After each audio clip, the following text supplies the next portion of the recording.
এখানে আমি কিছুটা রুই মাছ নিয়ে নিয়েছি। মাছটা আমি একটু লাল লাল করে ভেজে নিয়েছি, আর কিছুটা মাছ ভাজা হয়ে গেছে।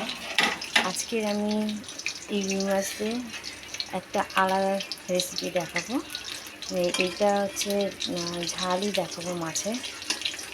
এটা আমি সর্ষে, কাঁচা লঙ্কা আর আদা বাটা দিয়ে করবো, পুরো নিরামিষ ঝাল, মানে কোনো রকম পেঁয়াজ রসুন দেবো না।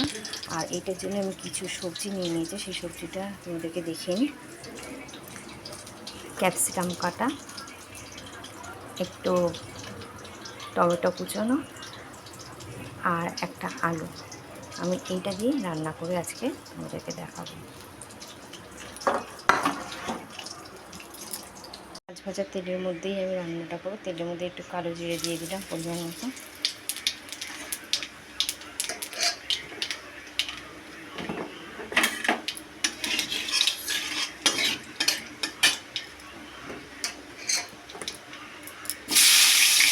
এবার আলুটা দিয়ে দেবো।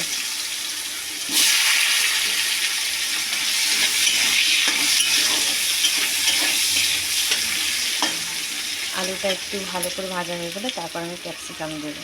আলুটা আমার লাল লাল করে ভাজা হয়ে গেছে। এবার আমি কেটে রাখা ক্যাপসিকামগুলো দিয়ে দেবো।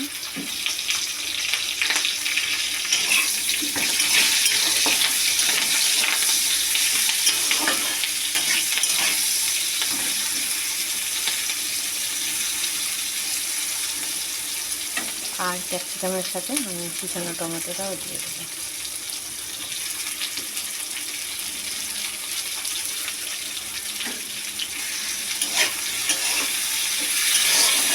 অলরেডি আমার আলুটা লাল লাল করে ভাজা হয়ে গেছে। এবার ক্যাপসিকামটা আর টমেটোটা ভাজা হলে পরে আমি মশলাটা এক এক করে দেবো। এখানে ক্যাপসিকামগুলো ভাজা হয়ে গেছে আর টমেটোগুলো গলে গেছে। আলুটো আগে থাকতে একটু লাল লাল করে ভালো করে ভেজে নিয়েছি। এবারে আমি এখানে বেটে রেখেছিলাম কাঁচা লঙ্কা, সর্ষে আর এক কুচি আদা। এইটা এবার আমি তরকারির মধ্যে অ্যাড করে দেবো।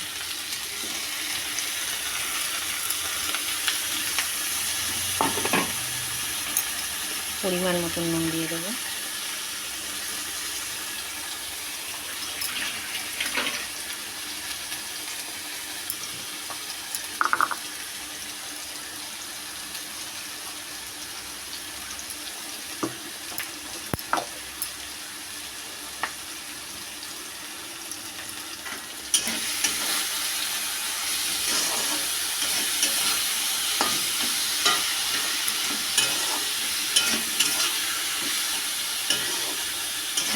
একটু ভালো করে ভাজা ভাজা করে নেব।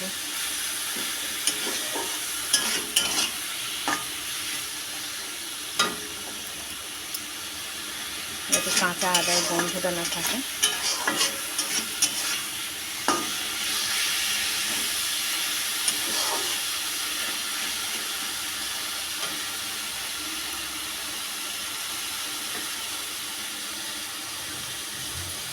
ভালো করে ভেজে নিলাম আমি, কিছুক্ষণ নেড়ে চেড়ে নিয়ে এবার আমি হলুদ দিয়ে দেবো।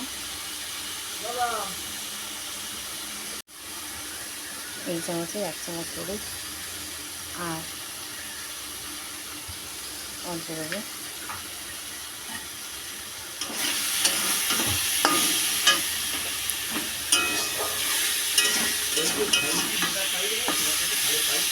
ভালো করে নেড়ে চেড়ে নেবো। একটু জল দেবো, মশলা ধরে বাটির জল একটু দিয়ে দেবো, যখন আমি চলে দেবো।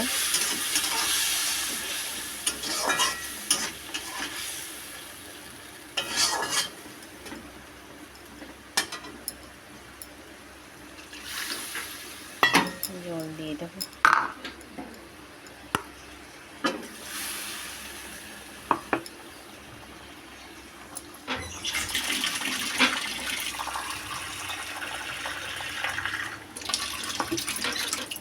বেশি জল দেবো না, পরিমাণ মতো জল দেবো যাতে মাছগুলো সিদ্ধ হয়।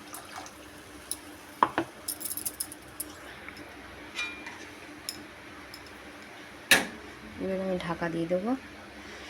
ঝোলটা ফুটে গেলে তারপরে আমি মাছগুলো দিয়ে দেবো।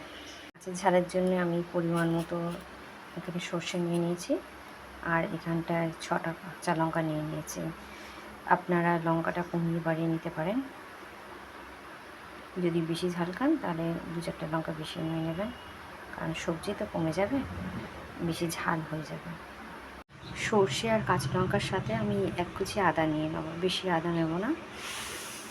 এটা ভালো করে ধুয়ে সর্ষের সঙ্গে কাঁচা লঙ্কার সঙ্গে একটু লবণ দিয়ে মশলাটা বেটে নেব। দেখা যায় বন্ধুরা আলুটা সিদ্ধ হয়েছে ভেতরে, আলু গলে গেছে,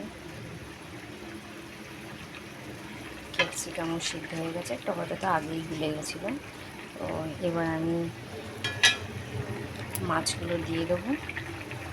হ্যাঁ, তরকারিটা একটু স্বাদ হয়েছে ঠিকই, আমি তো কাঁচা লঙ্কা দিয়েছি, কোনো গুঁড়ো লঙ্কা অ্যাড করিনি, ওই জন্য তরকারিটা একটু আমার সাদা হয়েছে।